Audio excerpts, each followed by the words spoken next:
Sonhar de olhos abertos, porque mais do que letramento digital, talvez precisamos de um letramento imaginal. Eu sou Paola Cantarini e esse é um vídeo do Instituto Eticai. As cartas foram colocadas na mesa, os dados foram lançados, mas agora é nossa vez de jogar com eles.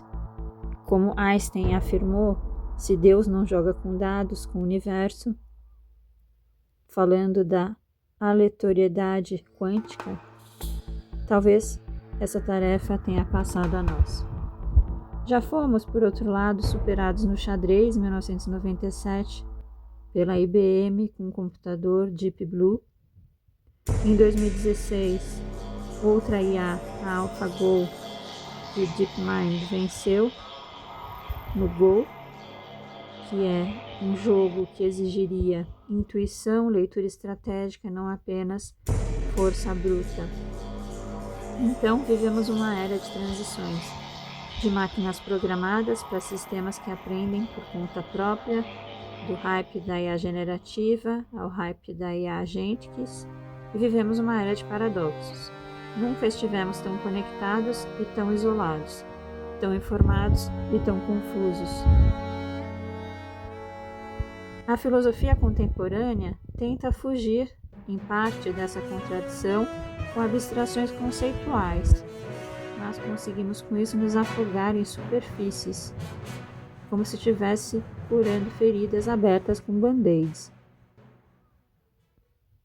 Nas tragédias de Sófocles, voltando para a antiguidade clássica, o homem é um ser de excesso e o maior dos assombros, porque é capaz das maiores maravilhas e também das maiores desgraças.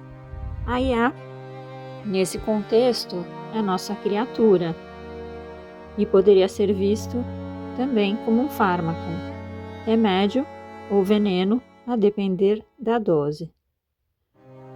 E gostaríamos de trazer essa revisitação dos gregos para depois refletir o papel da educação, o porquê da IA na educação e pensar talvez que os problemas estejam não nessa superfície de apenas personalizar, maior produtividade, efetividade, mas talvez sejam problemas mais estruturais, de base.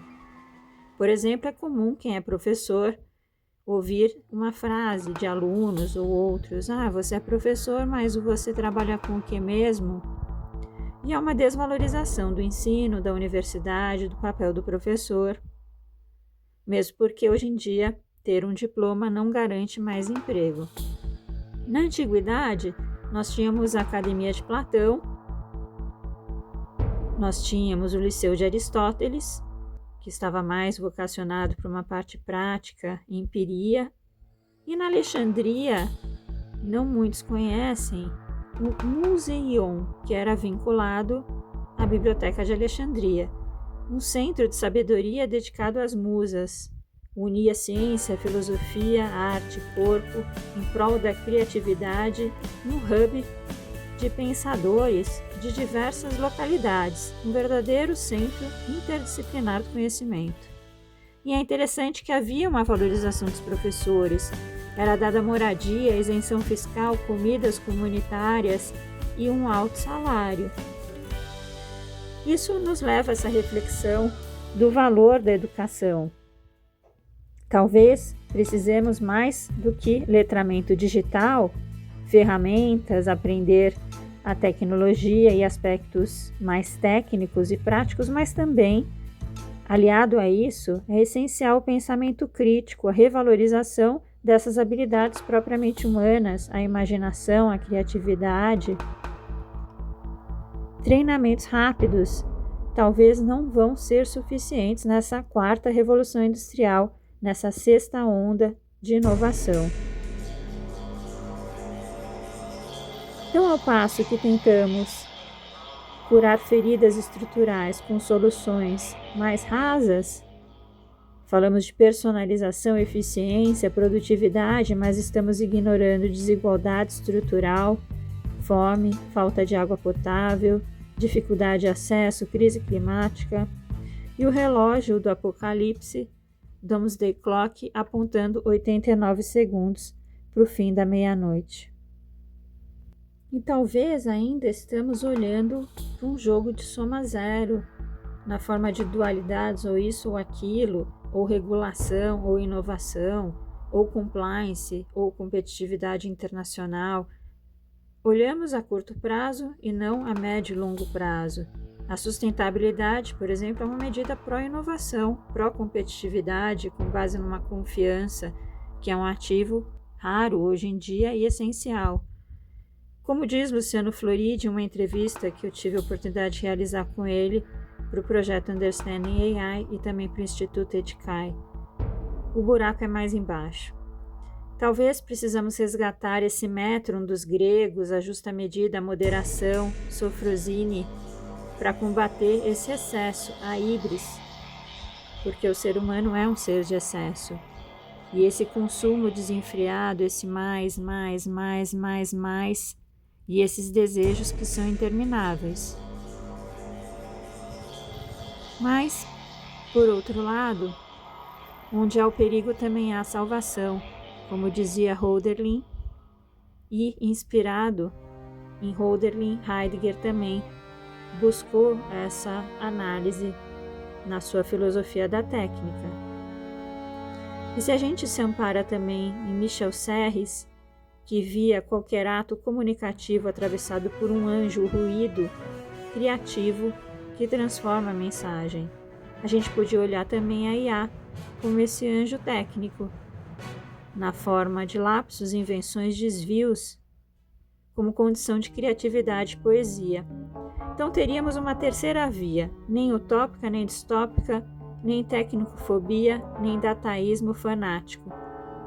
Uma terceira via da crítica, da ética, da reconfiguração técnica, uma filosofia do presente que respira, perguntando como extrair vida, liberdade, imaginação da era tecnológica.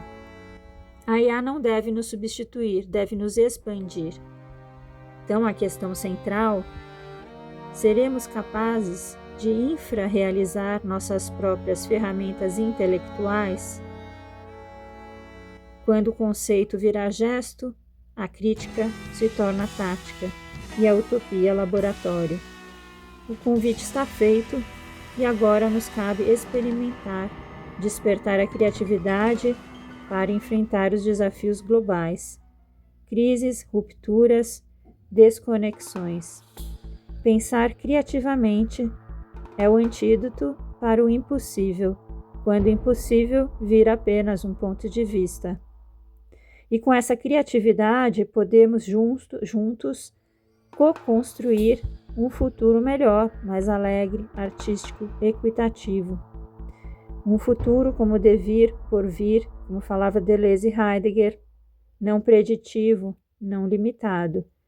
E para isso precisamos de educação, que se guie não apenas por áreas tradicionais, mas pela interdisciplinariedade, com rupturas e menos incrementalismo, mais disrupção no pensamento. Precisamos de ferramentas que inspirem pensamento criativo, expressão criativa, computação criativa, para que todas as pessoas de todas as origens possam compartilhar ideias, explorar possibilidades e transformar com isso o mundo.